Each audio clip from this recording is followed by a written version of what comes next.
I refuse to not be first. Do we do enough? Well, I never shut up about it. It must have been about 16, 17. We nicked their guilt rings. Right, the bouncer's guilt ring. This is no good for me. That's the reality. If you want the honest truth, and I see it every day. Andrew McCART, IFL TV, proudly sponsored by Everlast. I'm here in Newcastle. I've got the main man himself. Eddie Hearn's away, so the main man is Frank Smith. We're here in Newcastle for the NXT GEN Card. There is loads of topics I want to talk about. We've spoke about it, but we'll just touch on why we're here in Newcastle and the NXT GEN, because it seems to be a lot of talent up here, a lot of young talent up here. Just break down the card on Saturday night. Yeah, look, great to be here in Newcastle. Great show. We've had some massive nights here with Lewis Ritson, and we're excited about what the future holds here. We've got some great talent in the area, and a stacked show. So Cyrus Patterson leading it against Chris Jenkins. It's a real step-up fight for Cyrus Patterson.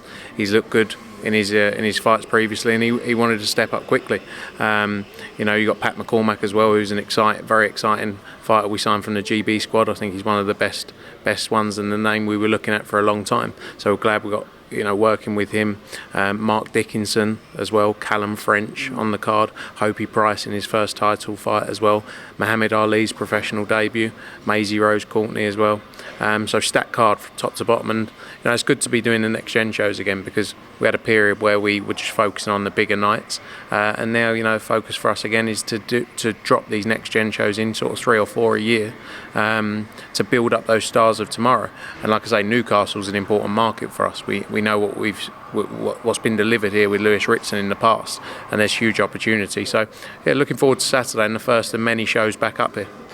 Obviously, Lewis Ritson had a dream of that St James's Park. You can see it behind us at that window, the big stadium behind us. Pat McCormack's obviously that GB squad. He's got that amateur career. He's in his first 8 rounder and only his 4th professional fight. So, testament to how good and how far matchroom believe this kid can go. Yeah, 100%. You know, Pat McCormack's a huge star. He's got so much ability. You know, he had a frustrating first fight with us, you know, back in November, and I think he wanted to get back out quickly, and you know, he wanted to show what he can do.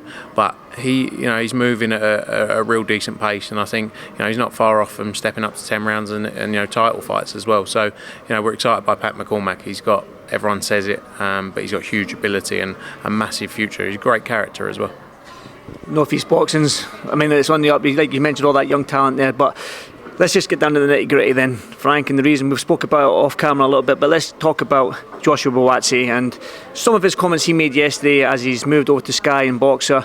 I'll just start with this point here. He said that he wants his fights to be shown on a platform where he doesn't need to tell his mates it's on an app, and you need to put in your email to log in and whatnot. Just your comments on that. Yeah, look, firstly, you know, it's a shame, because I feel like we had a good relationship with Joshua Buatsi. We worked with him from his debut, you know, 5 years, delivered some great nights, and you know, also felt like we offered him some massive opportunities. You know, the talk about app, etc. I mean, the whole world is on phones, apps, smart TVs now. The world's changing from the past.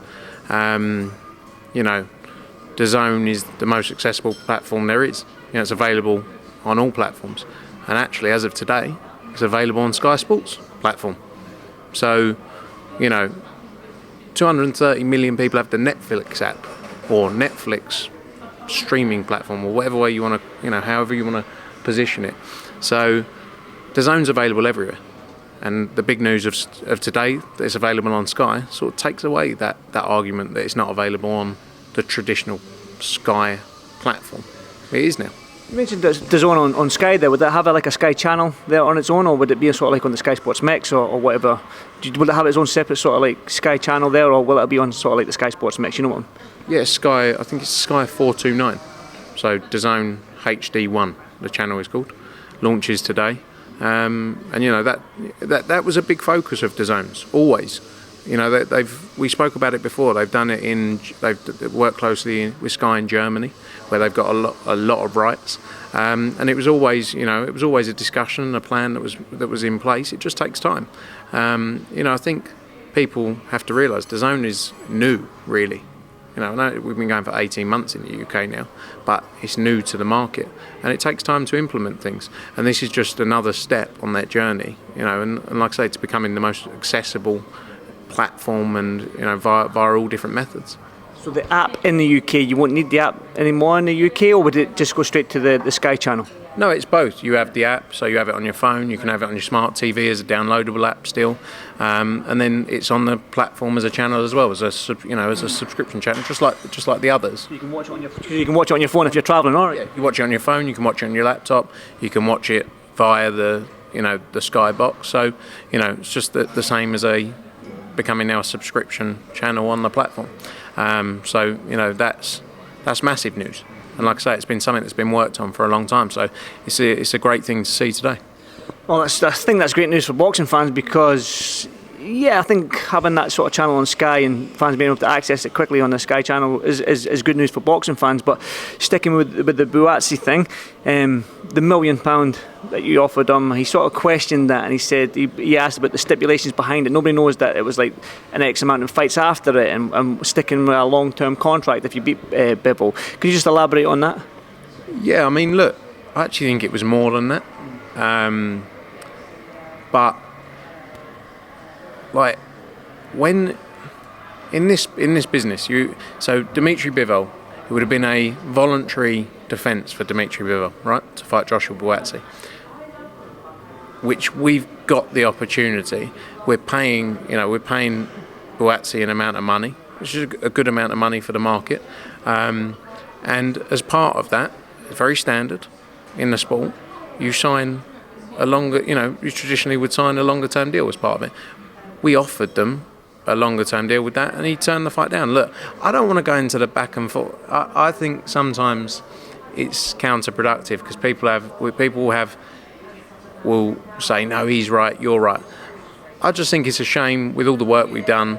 We offered him the big fights. Eddie was even talking to George Warren as well about the yard fight, about doing something there together as well. So, we wanted to get Joshua the biggest fights.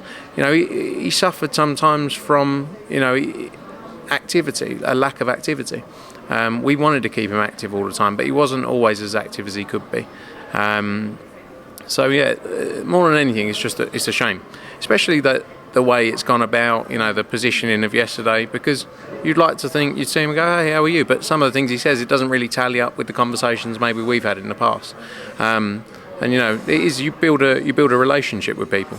So I don't mind if people leave. I have good relationships with a lot of fighters that have left. I saw Chris Billam-Smith at the weekend. I think Chris Billam-Smith's a lovely guy. Gave him a hug at the boxing awards.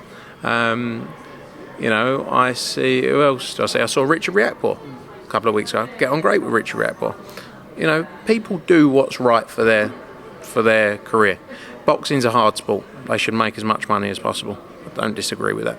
But I feel like we gave Josh a lot of opportunities, and we delivered a lot of potential opportunities that he didn't want to, that he didn't take at the time.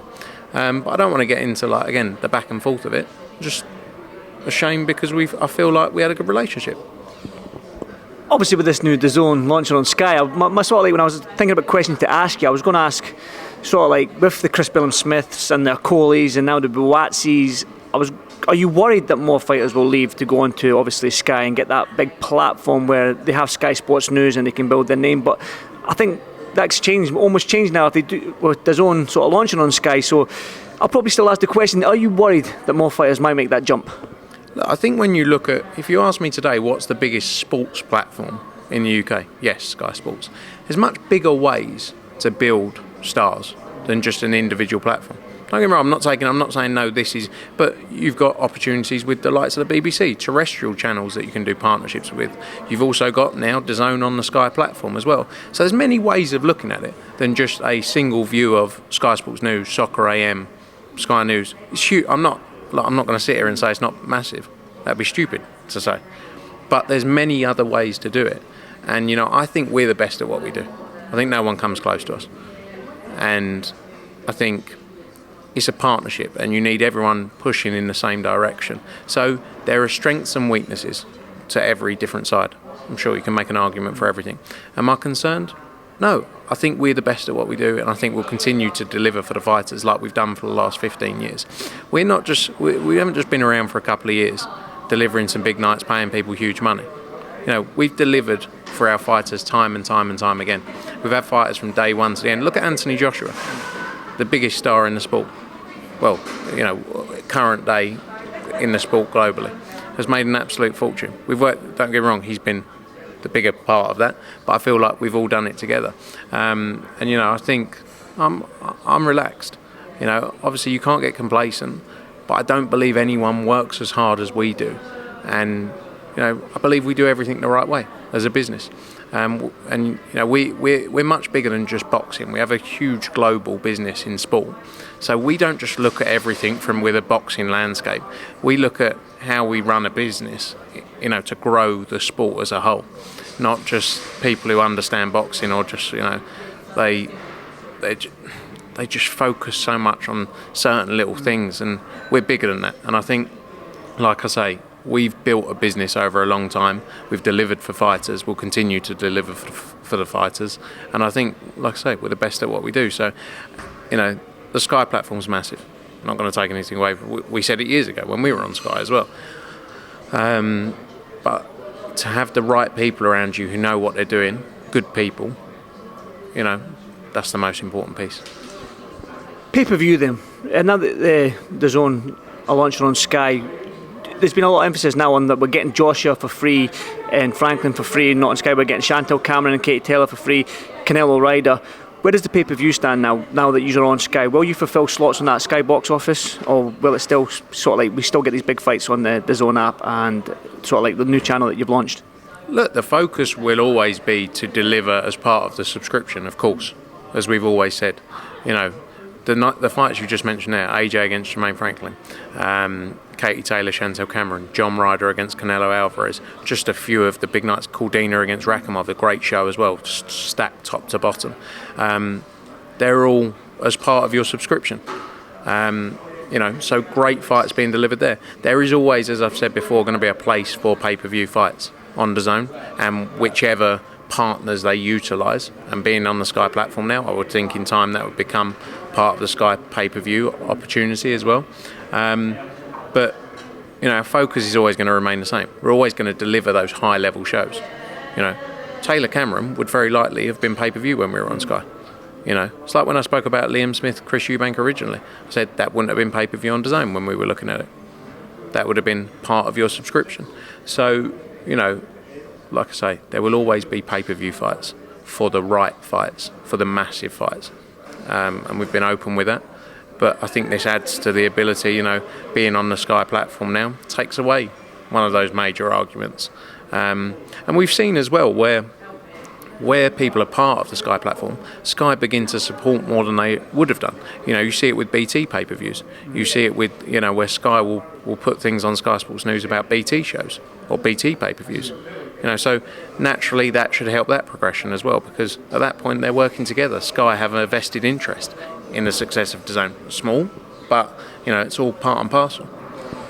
Well, it's, like I said to you, it's probably good news for boxing fans that now DAZN, we can get DAZN on a Sky channel. But just jumping away from that now, Conor Benn, we've spoke about the 270 page, you spoke about that on 270 page dossier and the eggs and whatnot. So I want to just stay clear of that just now, because you've spoke about it. But what I want to talk about is this return of Conor Benn. Manny Pacquiao, Abu Dhabi. I mean, Kell Brook's making a lot of noise with Conor Benn now on Twitter. So what can you tell me about his comeback fight? Yeah, look, the focus is to get Conor Benn back up and running. June 3rd is the date we're working on our show in Abu Dhabi. Look, I got a lot of stick for saying Manny Pacquiao's a massive fight. It is. Manny Pacquiao in current day is one of the biggest names we've seen in the sport in the last 20, 30 years, isn't he? And what he's done in the sport. Conor Benn's return will be a massive fight. I know that. Kell Brook, I've seen he's come out, and they've been going back and forth on social media. There's also potential Eubank discussion as well. That's a massive fight as well. The focus for us is to deliver a huge night for Conor Benn, and that's what we're working towards. Obviously, Conor's getting enough stick, but he does get quite stick for like calling out these aging fighters and retired fighters. Do you feel like maybe the Jerome Ennis's and the Virgil Ortiz's is sort of like the route that Conor probably needs to go down or should go down?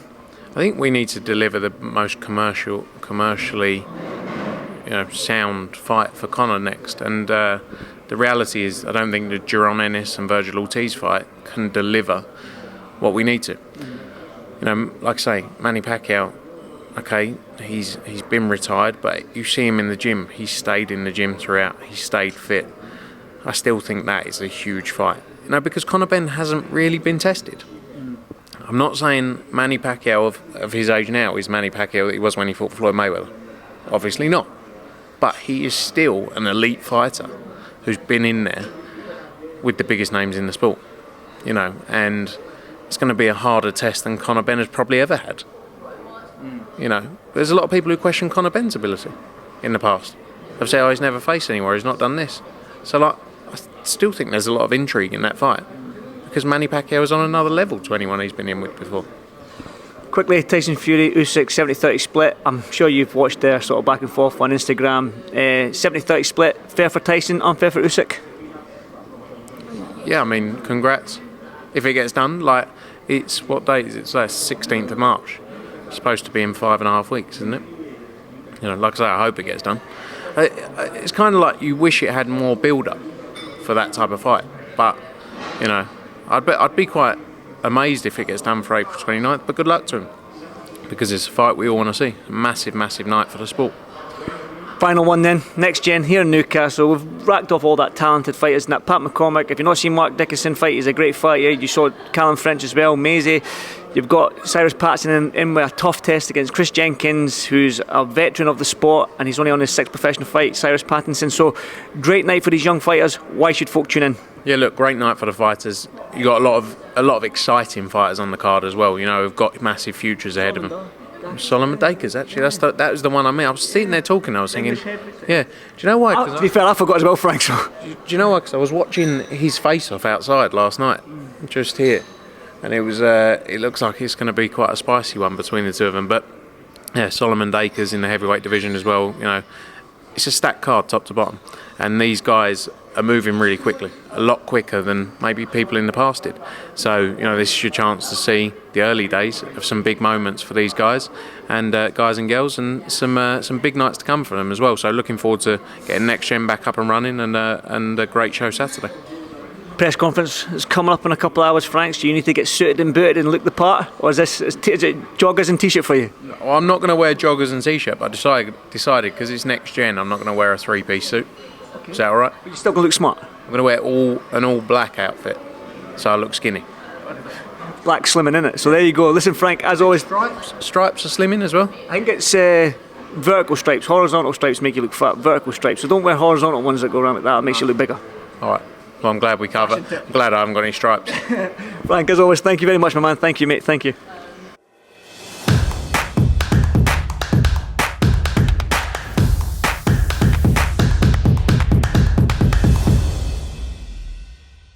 Refuse to not be first. Do we do enough? Well, I never shut up about it. It must have been about 16, 17. We nicked their guilt rings. Right, the bouncer's guilt ring. This is no good for me. That's the reality. If you want the honest truth, and I see it every day,